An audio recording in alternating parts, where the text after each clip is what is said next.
Four men were sitting on the sofas, one of them staring at a picture on the wall. The doorbell rang, and one of the men got up to answer it. A detective, a few police officers, and a doctor entered the room. "Where is he?" the detective asked. The man pointed to one of the guys. The doctor stepped forward, took the man's wrist, and said, "He's dead." Detective Smith looked around, then went to the kitchen. Unserved food was on the counter. He returned to the living room and began questioning the men present. Taking out his notebook, he wrote down their statements. "I'm John, an amateur tennis player. A day ago, while I was playing tennis, Steve invited me to his party tonight. What was the reason for this invitation? I don't know. He just said that all his friends would gather at his house tonight." "This is Jack. Last year, on my wife's doctor's orders, we moved to a small mountain town. I found a job there at the post office. A few days ago, I received a letter from Steve with a round-trip ticket. What was the reason for the invitation? I don't know. How long have I known Steve? Since school. I'm Mike. I work at a travel company. 2 days ago, Steve came to work. He bought Jack a ticket, and I got mine for tonight." The body was moved to the ambulance. The doctor returned to the house and said, "I'll have the death report on your desk by morning," then left. Detective Smith went upstairs and searched the rooms one by one. There was nothing that could help him. He returned to the four men and asked, "One of you, describe what happened." Jack spoke up. "We all arrived together at Steve's home. We talked a little bit. Then he went to the kitchen and returned with a glass of liquor in his hand. He said there were various kinds of liquor in the kitchen and told us to go there and choose what we like. Then he sat down without saying anything, just looking at the portrait on the wall as he drank. His silence went on for a long time, so we called out to him, but he didn't respond. I immediately called the police." "Where's the glass of liquor?" Smith asked. "I don't know, but there wasn't any bottle of liquor in the kitchen either." "Yes, you're right. When we went to the kitchen, there wasn't any drink." Smith's phone rang. "Yes, doctor?" "I called to inform you that the cause of death is poison," the doctor said. Smith looked at the men and replied, "Thanks, doctor." Detective Smith carefully studied the forensic report, the details of Steve's death weighing heavily on his mind. After a few moments, he slid the report into his desk drawer, stood up, and prepared to visit Steve's family home.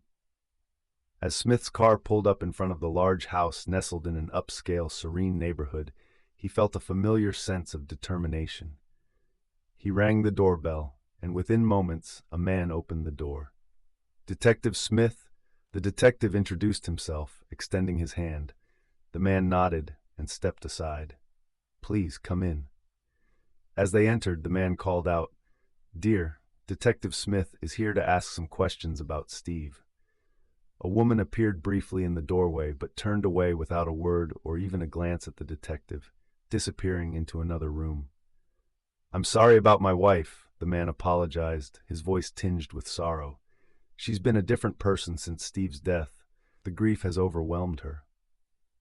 "I understand," Smith replied, his tone gentle. The man sighed, then continued without prompting. "Steve lost his parents in a car accident years ago. Neither his mother's nor his father's relatives wanted to take him in. Only my wife stepped up. She's Steve's father's older sister. Steve lived with us until he graduated from high school. After that, he found a job at a restaurant and moved out on his own." "What can you tell me about Steve's friends?" Smith asked. The man frowned slightly, as if the question puzzled him. "Friends? Steve was always very shy. He wasn't a social person. He preferred to be alone." Smith noted this, his mind racing. "So to your knowledge, he didn't have any close friends?" "Not that I know of," the man replied. "He kept to himself."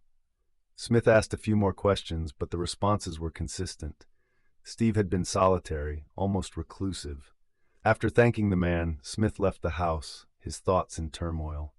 As he drove away, a question gnawed at him. Who are these men who claim to be Steve's friends? If Steve was so solitary, why did they introduce themselves as his close companions? The inconsistencies were troubling. An idea struck him suddenly. I should visit Steve's old school. Maybe his teachers can shed some light on this. At the school, Detective Smith introduced himself to the principal and explained the nature of his visit. The principal's response only deepened the mystery. Steve had no close friends. In fact, the principal revealed Steve was often isolated, preferring solitude over social interaction. With each piece of information, the case grew more perplexing. Smith felt a tightening in his chest as the implications dawned on him. The men who had been with Steve were the only people present when he died. They were the prime suspects. Convinced he needed to act, Smith made the decision to arrest the men. A few days later, he called Steve's aunt to inform her of the arrests. There was a knock on Smith's office door. "Come in." "Sorry to bother you, Detective," his assistant said. "A woman is here to see you." "A woman? I don't have any appointments today. She says she's Steve's aunt." "Let her in." The woman entered, her face etched with sorrow. Smith gestured for her to sit down. "I'm sorry for my behavior the last time we met," she began, her voice trembling. "Steve was like my own child, the only memory I have left of my brother." Smith remained silent, listening intently. She took a deep breath before continuing. "My brother, his wife, their daughter, and Steve were on vacation when the accident happened. Only Steve survived. His kidneys were badly damaged, and he needed regular blood transfusions. Sometimes he couldn't speak well, and his classmates bullied him relentlessly." Her voice wavered. "I wanted to transfer him to another school, but he refused. He said, 'If you move me, they'll think I was scared,' and ran away." "Did Steve ever have any close friends?" Smith asked gently. She shook her head. "No. When my husband told me about the arrests, I knew I had to come here and tell you everything." She paused, gathering her thoughts. "One day, Steve called me to his home. He looked terrible. I called the hospital, and they sent an ambulance. After some tests, Dr. Beeman told us there was nothing more they could do for him. Steve knew his time was short." Her eyes filled with tears. "He was so angry. Angry at life.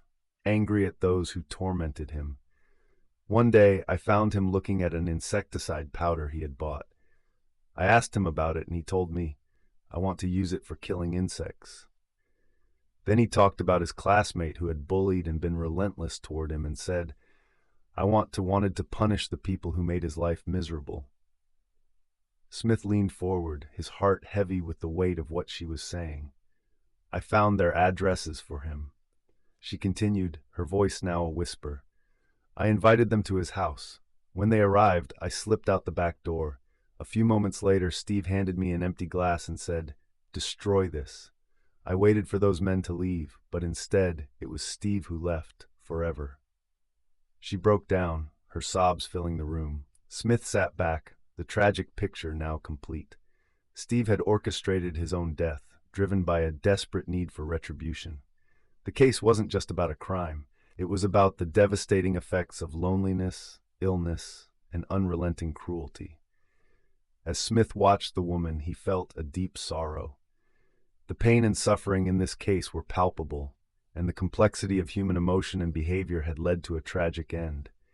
It was a case that would stay with him long after the investigation closed, a haunting reminder of the darkness that can reside in even the most unassuming lives.